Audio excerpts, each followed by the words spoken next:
What a time this is for the state of Israel.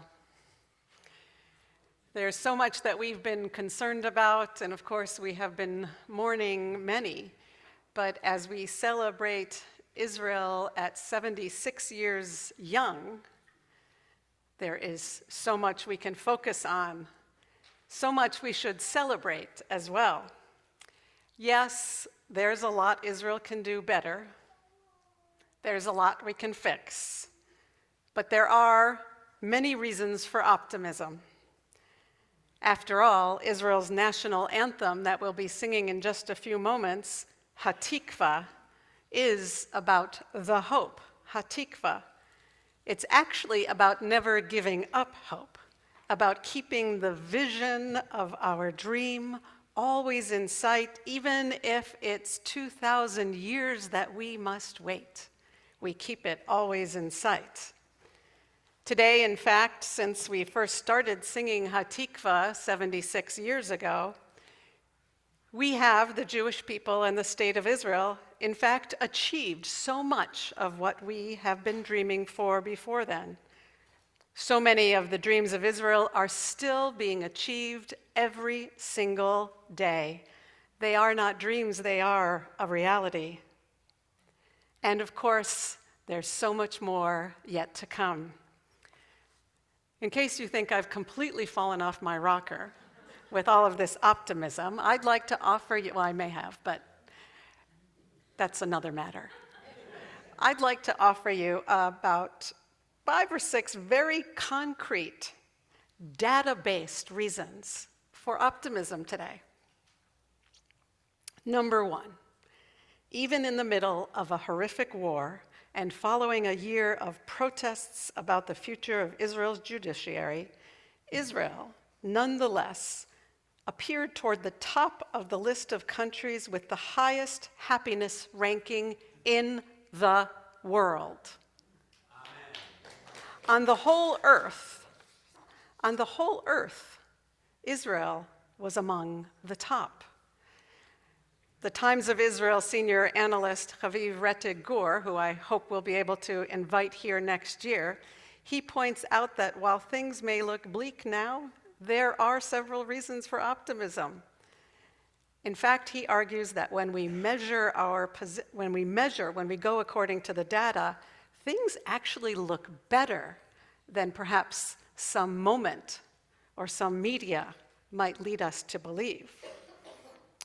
So just recently, for example, Israel was not just at the top, we were 5th, right behind all those Scandinavian countries in the annual World Happiness Report, which, in addition to self-assessed evaluations of life satisfaction, also includes one's sense of the strength of the economy.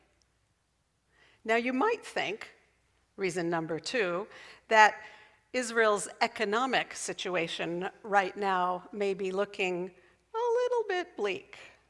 Yes, there have been some changes for Israel's economy and the economic outlook, but actually the World Happiness Report is based on GDP per capita, data, which is based on the extent to which Israelis feel social support, feel a healthy life expectancy, experience freedom, generosity, freedom from corruption, etc., etc. Apparently, Israel is doing quite well at its young age. Reason number 3. Yes, Israel, the startup nation. Israel continues to be the source of some of the most important technological, medical, pharmaceutical, agricultural, intellectual, and of course, military inventions that benefit the entire world. We know some are in our computers, some are in our pockets and our pocketbooks as I speak. The idea of the cell phone, the Intel chip, so many Israeli inventions are cause to celebrate as well. The 3rd or 4th reason, the impact of Reform Judaism on Israel. It is phenomenal if we look to it and see its ongoing positive impact. The reform movement in Israel is a phenomenal example of the importance and meaning of our relationship to Israel, our relationship from the American Reform movement that actually helped to export Reform Judaism to Israel. And really, since 1958, there have been Israelis that have created incredible congregations and other communities throughout Israel. In fact, Reform Judaism, at its core, before the State of Israel was even created, it was Reform rabbis and other thinkers who helped to ensure that Israel, the land of Israel, would be the national home of the Jewish people. These ideas were developed and championed by some of our American Reform leaders, including rabbis such as Abba Hillel Silver, Stephen Wise, Yehuda Leib Magnus, and of course, I believe that this congregation inspired the great Zionism of the first daughter of our congregation, Henrietta Zold, who along with many other leaders and the women of Hadassah and so many more, helped to ensure that the best of American democracy, the best of American healthcare, and the best of American Judaism would find its way literally into the soil of the land of Israel. We can also thank the Reform movement, which founded a campus of our rabbinic seminary, the Hebrew Union College, in Jerusalem in 1974. Since then, our college institute in Jerusalem has been the academic and spiritual home for every single rabbi, cantor, and educator who serves the Reform movement in Israel and throughout the world, including, of course, your own clergy. For 50 years, the American Reform movement, in partnership with the Israeli movement, has ensured that our leaders, that your clergy, that your educators would be steeped not only in Zionist ideas, but in a deep experience of the day-to-day life of Israel. It's what's allowed all of our leaders, and of course so many of you congregants, thousands, maybe millions of you over the years, to experience the land, the people, the language, and the joy of the State of Israel. And of course, it's HUC in Israel whose graduates have gone out to serve communities not only in Israel, and there are 50 Reform communities throughout Israel, but has ensured that its leadership, its graduates also go out to serve communities not only in North America, but throughout Europe, Canada, South America, South Africa, and throughout the world. And of course, as many of you know, the Reform movement also ensured the establishment of 2 kibbutzim in the southern part of Israel, Yahel and Lotan. How many of you have been there? There's an environmental center, a worldwide recognized environmental center at Kibbutz Lotan. David, I think we should go there next time. For our next trip to Israel, we must visit these places. And as you know, there's the Israel Religious Action Center, a pluralistic center led for many years by Anat Hoffman, who visited us and who you know.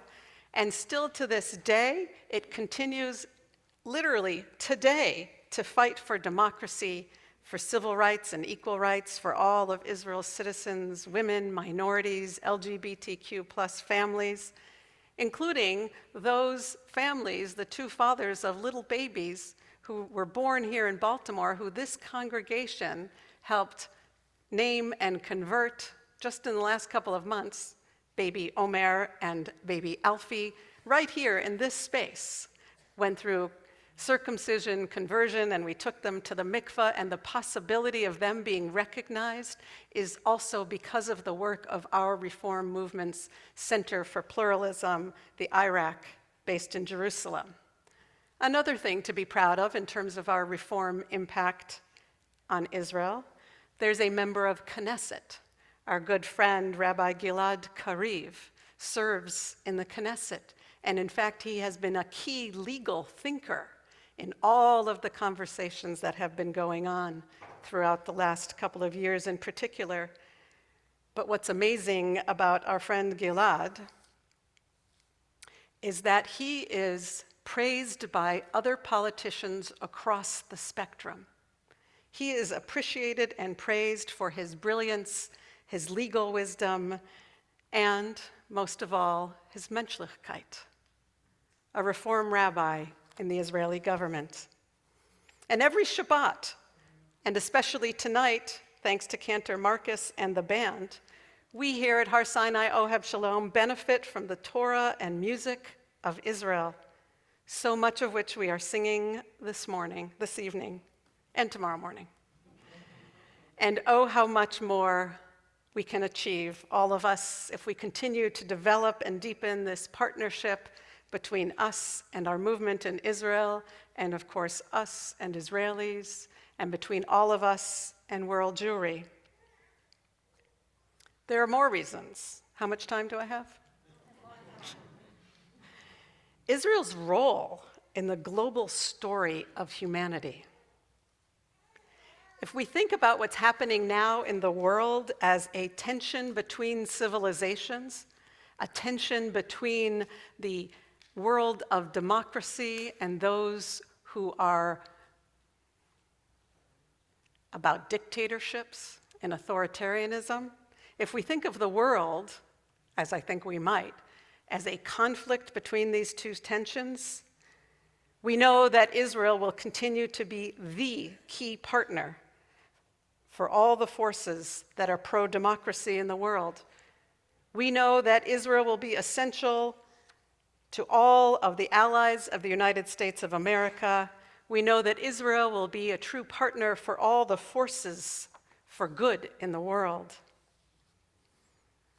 Even though some deep issues are clear, those deep issues keep exposing our strengths. The strength of Israeli commitment to democracy, of the vast majority of its population, its commitment to playing an important and positive role in the world. And yes, there are so many causes for deep optimism. We also know that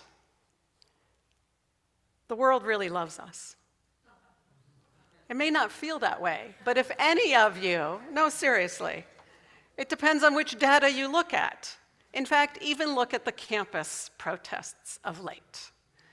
It might seem like they're all out to get us, but actually, according to a very important poll that was just published a few days ago, and I know that many of you may have seen this, if you look at, and they did, if you asked college students what their top 9, to rank the top 9 issues of importance to them in the world, guess where the Middle East and Gaza falls out in their top 9? At the very bottom. In fact, only 13% even said it was among their top 3 concerns. It depends on what data you look at.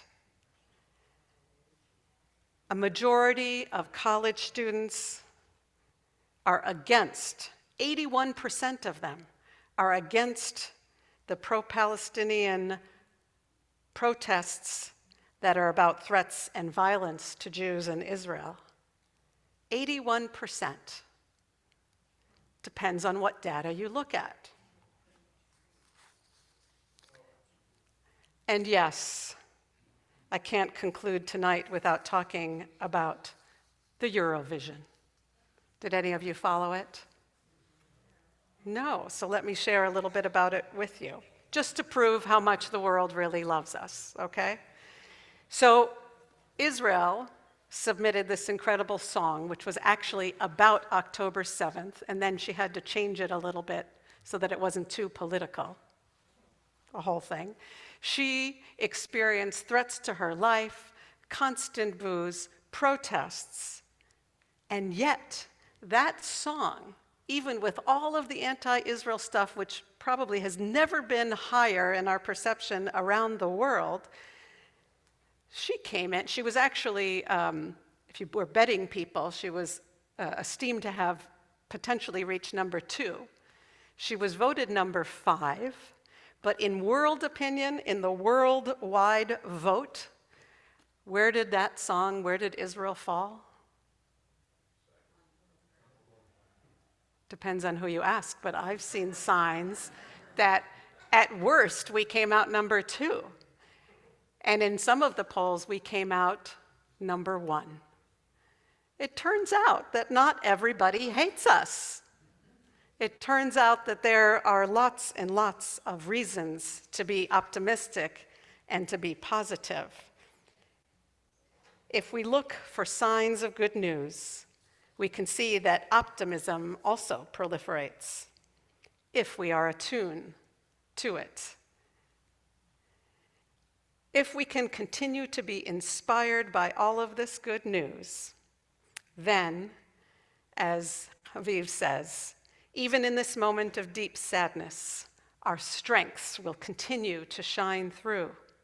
The good overwhelms the bad, even according or especially according to the data, even in these times of great difficulty.